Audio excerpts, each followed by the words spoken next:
Hello, hello, hello. Welcome to Unlocking Federal Employment, How to Master the Interview.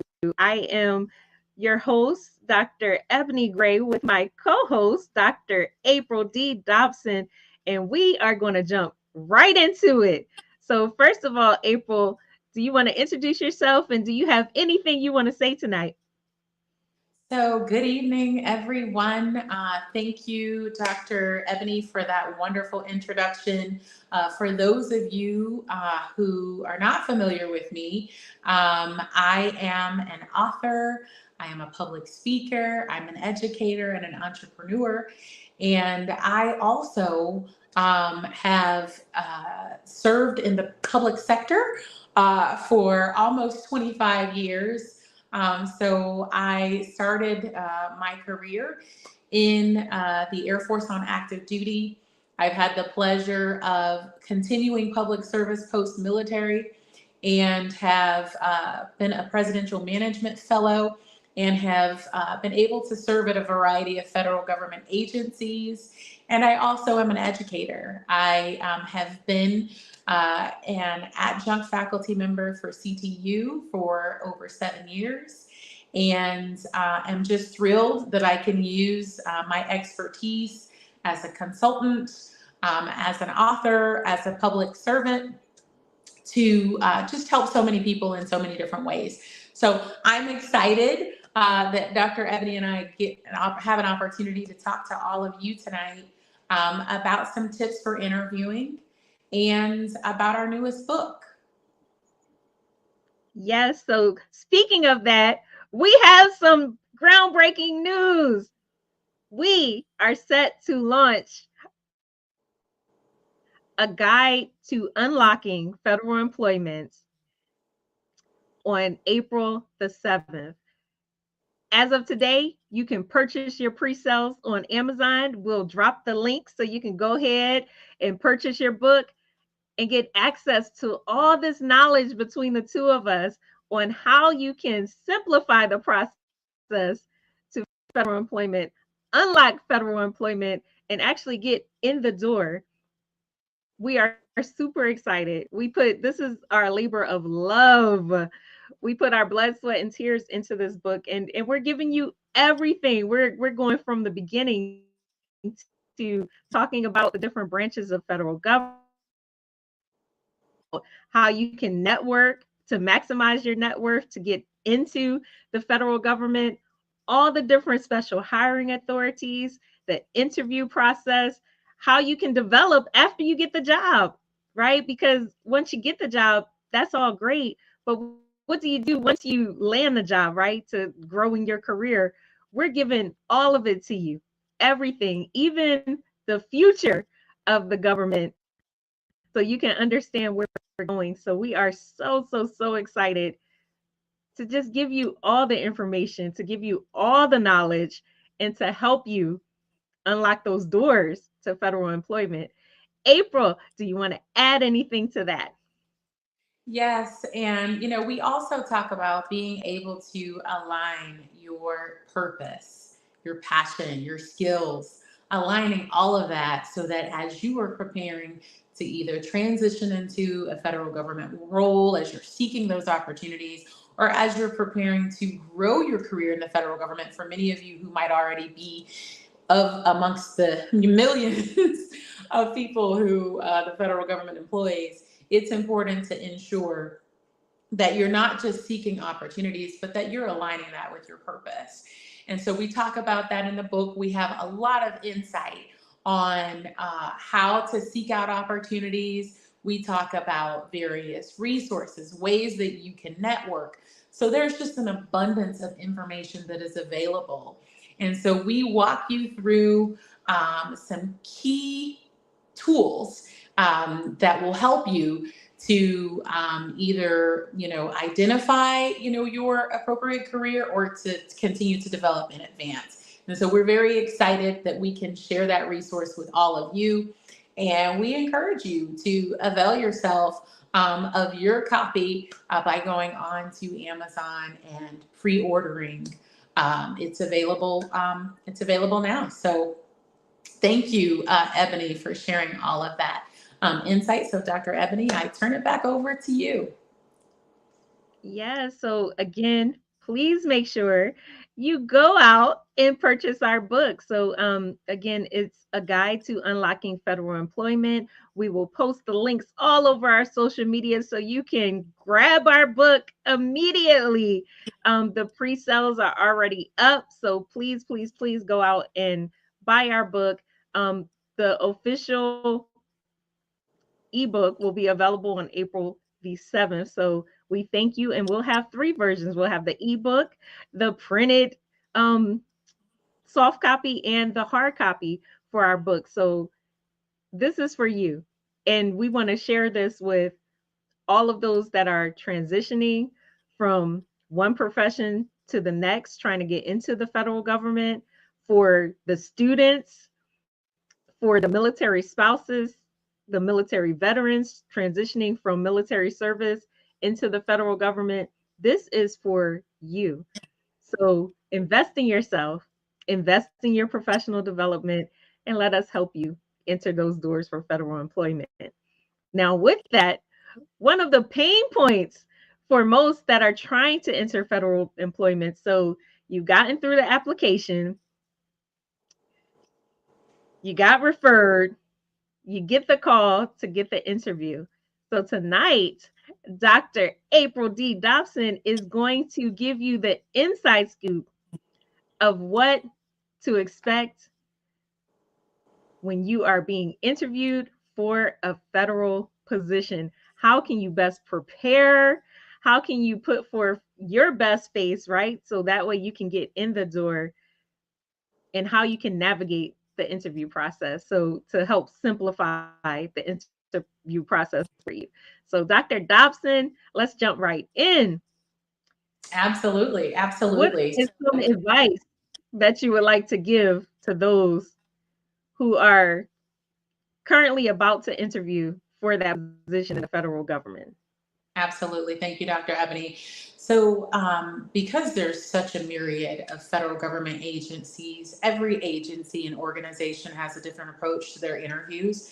So, it's best to be postured to interview via any method that might be extended to you. So, some organizations prefer to conduct their interviews online virtually via Microsoft Teams or Zoom or some other platform.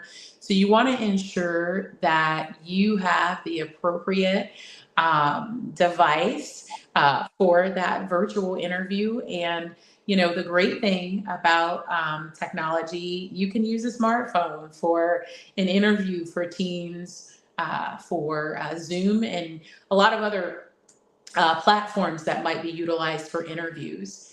And so you want to ensure that if you have a virtual interview, that you prepare just as though you were going in person.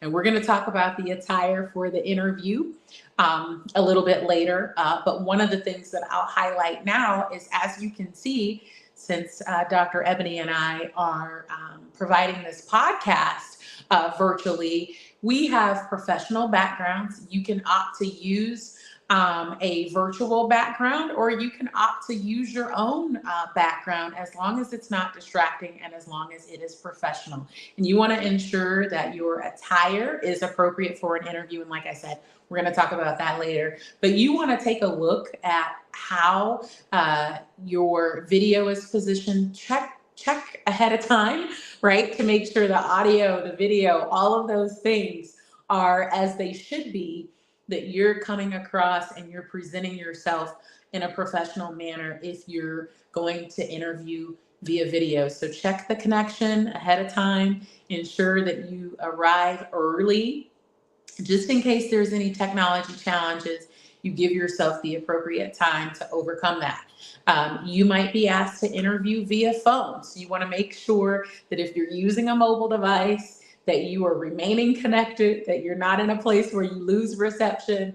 That's very important. And that you have your resume available to be able to take a look to see if there's something that you maybe are not recalling because you're, on, the interview by phone, so that you can just glance just to give yourself a few reminders of some of the accomplishments that you've had that you can talk about and give relevant examples during the interview. You may be asked to interview in person, so you want to be prepared that you know where that agency, the office where you're interviewing, that it's located. And so anytime you're interviewing in person, you want to find the location of your interview prior to the interview date. You want to ensure that you've coordinated so that you can arrive early, that you can meet any requirements that they have. Some organizations require that you check in with security or that you have other measures. So you want to build in enough time for that. So ensuring that you've appropriately,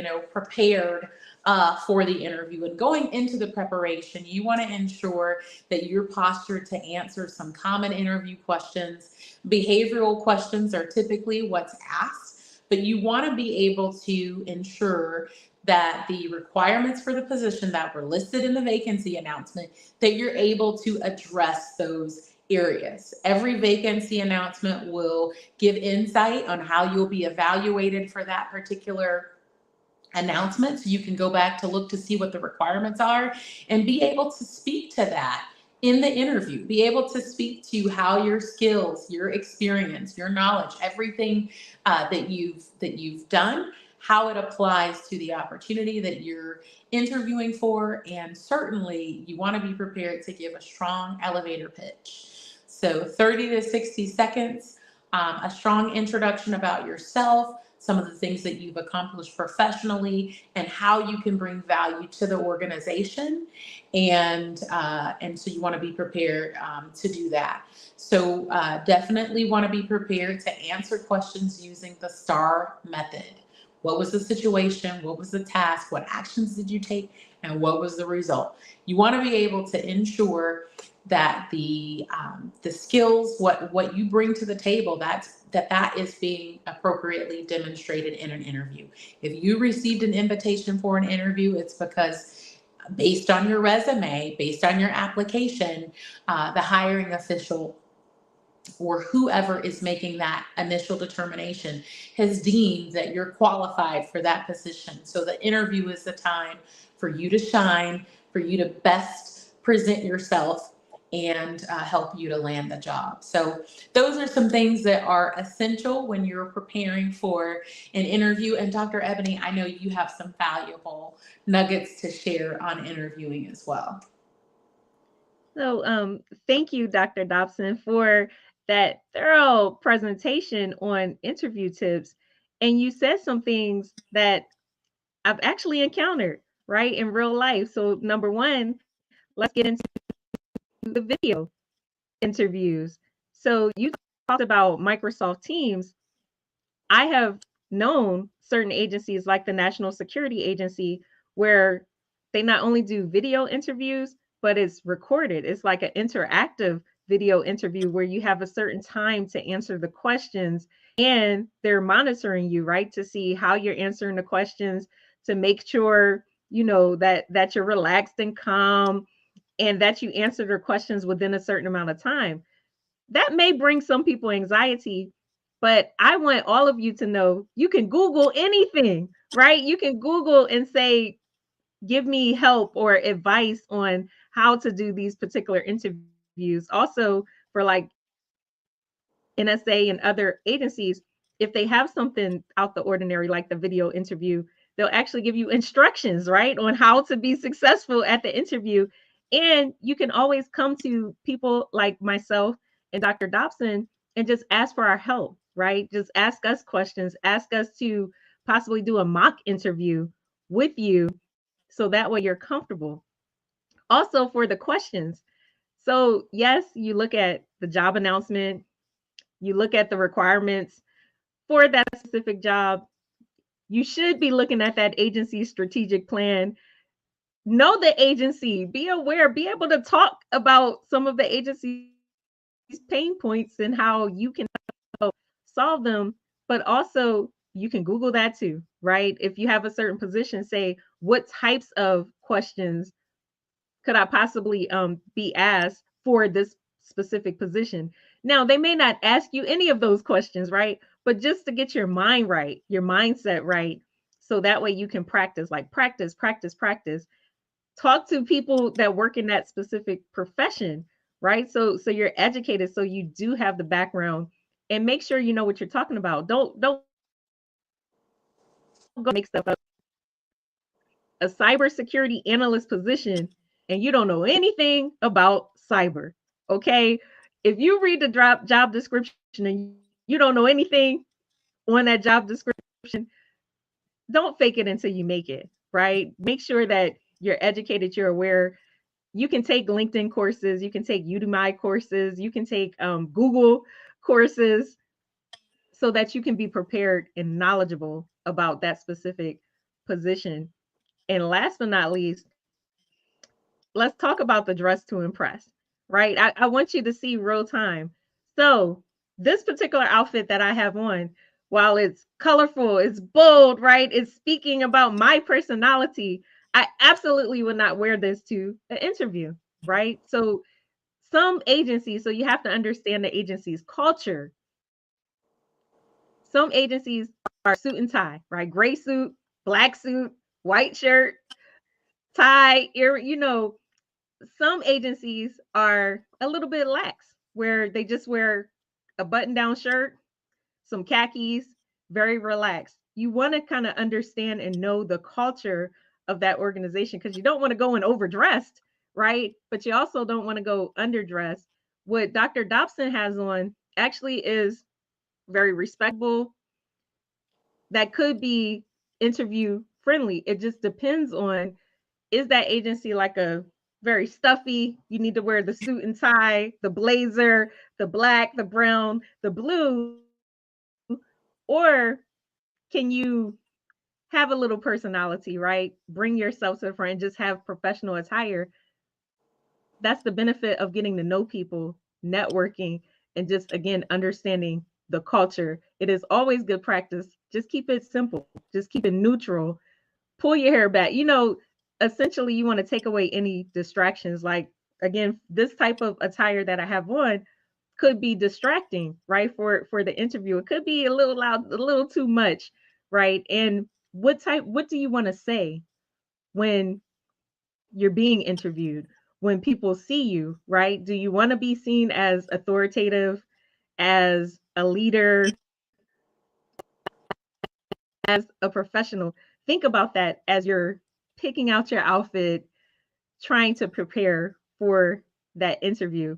Just make sure it's appropriate, make sure it represents you, and also be very cognizant of that company's culture and even how you make people feel. Because if you're completely overdressed, sometimes that can make your interviewers very uncomfortable as well. Like, will that person fit into the culture? And that's essentially what they're looking for when they're interviewing you. It's not always about the skills, it's, will this person fit on the team?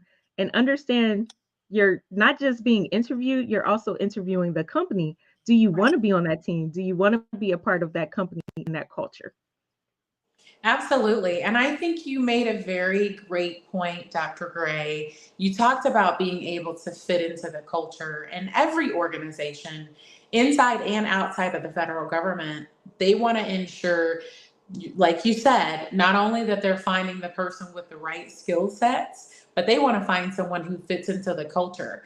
So it is important while you're interviewing to be professional, but also allow your personality to come through, right? So, you want to ensure that as you're answering the questions, giving examples, that you do have a warm, inviting, upbeat personality. Of course, if that's you, right? You don't want to, come off as someone who you're not. You want to be authentic, but you want your authentic self to show up.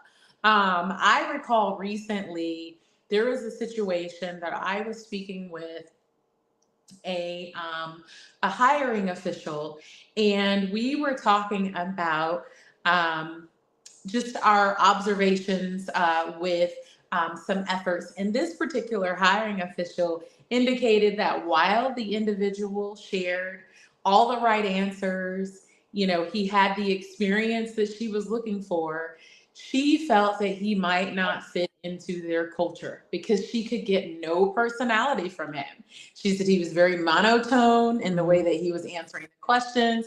She even tried to like make it a little bit light at one point. No adjustment, no change.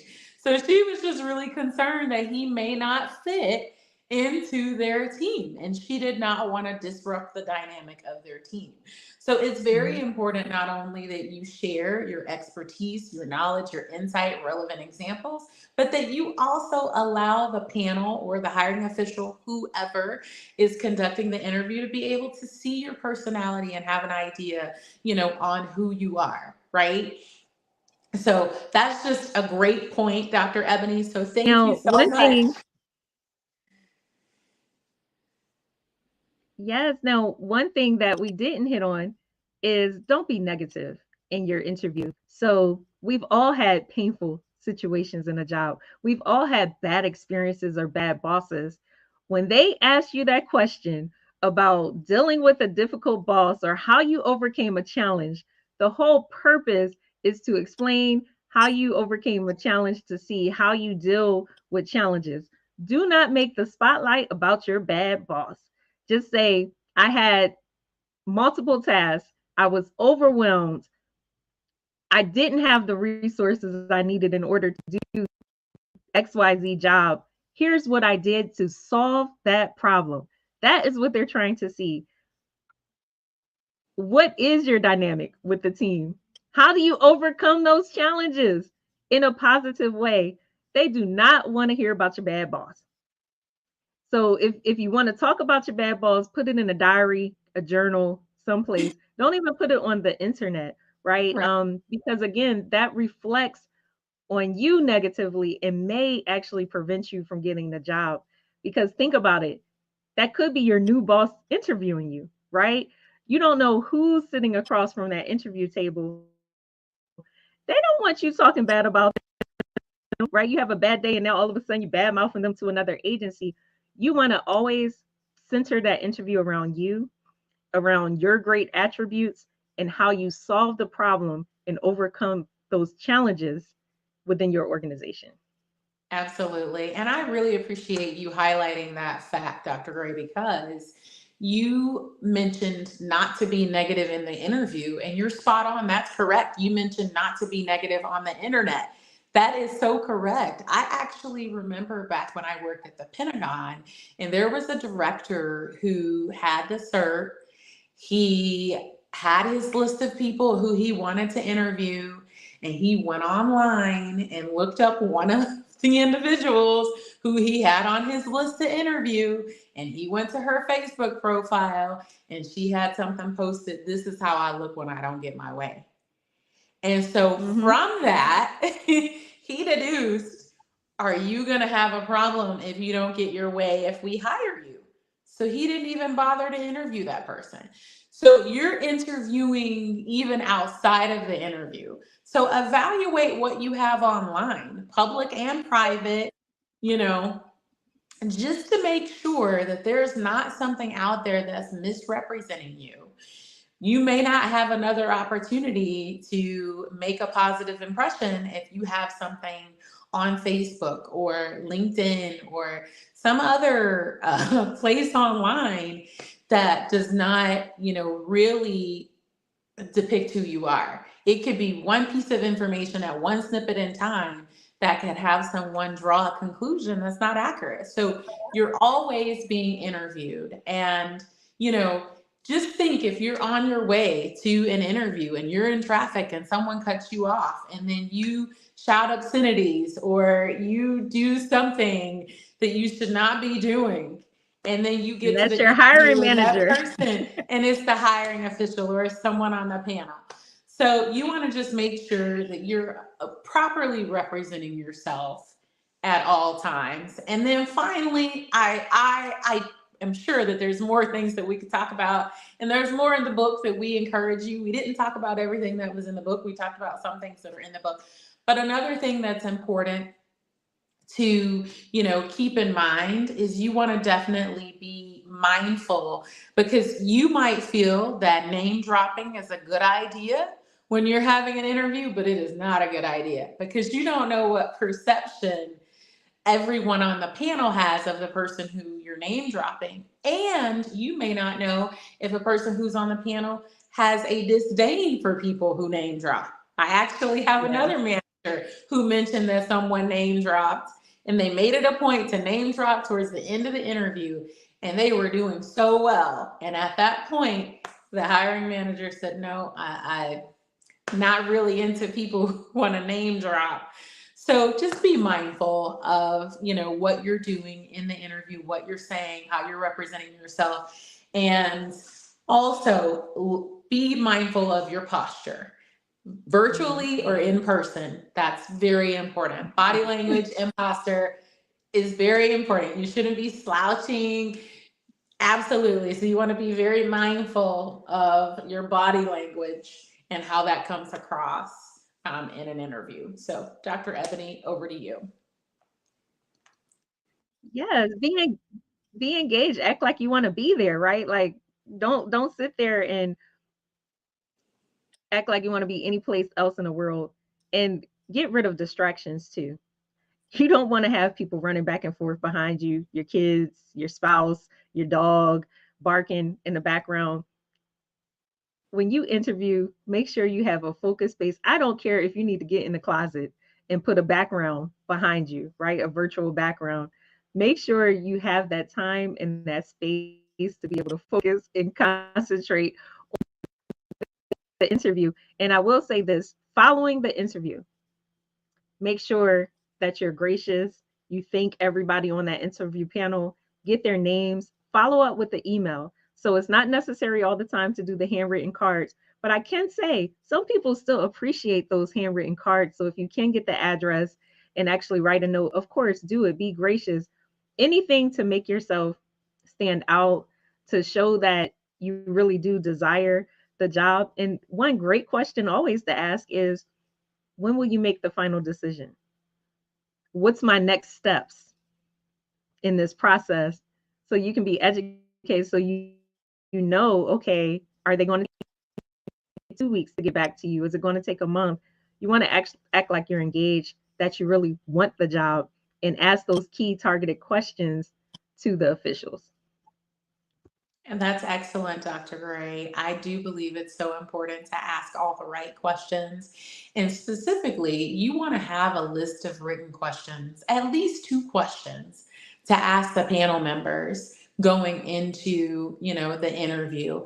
And if those questions change or other questions are added in the course of, the interview, then you can certainly do that. But you never want to say, I don't have any questions, because that does not reflect Just well on wrap it you. up. Like, let's end this interview right now. I don't have nothing.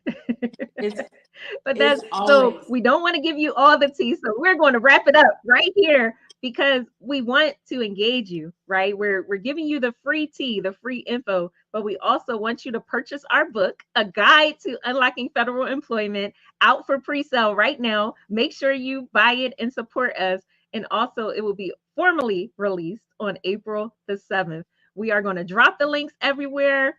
Thank you so much, Dr. April Dobson. I truly appreciate you, my Air Force sister, my partner in crime, my co author. We truly appreciate all of you for taking the time to watch us, to support us. Thank you, thank you, thank you. And go buy our book, A Guide to Unlocking Federal Employment. You all have an amazing night on purpose. Thank you. Have a great night, everybody. Thank you. Bye. Thank you, Dr. Gray.